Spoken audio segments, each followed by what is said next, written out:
my 40 volt Ryobi yard tools review.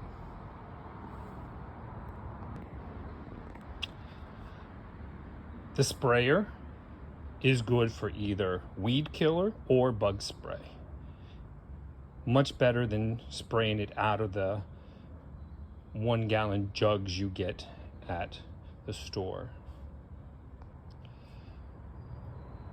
The string trimmer is powerful, just as if it was any gas. Plus, it has adapters where it becomes an edger, and you can adapt it also for a pole saw.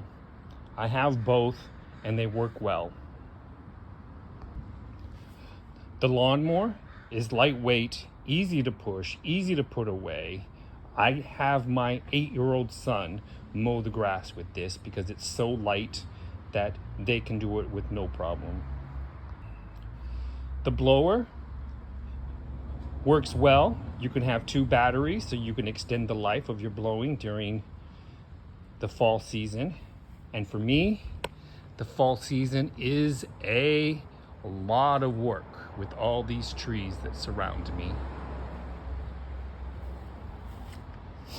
1 battery lasts about a half hour if you're going on full throttle. 2 batteries, you get about an hour.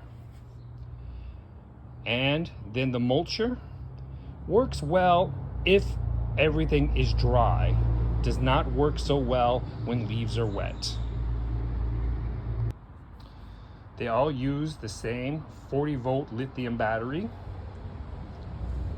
I have 2 so that I can keep 1 charging, or in this case today, I was working with the blower and the edger at the same time.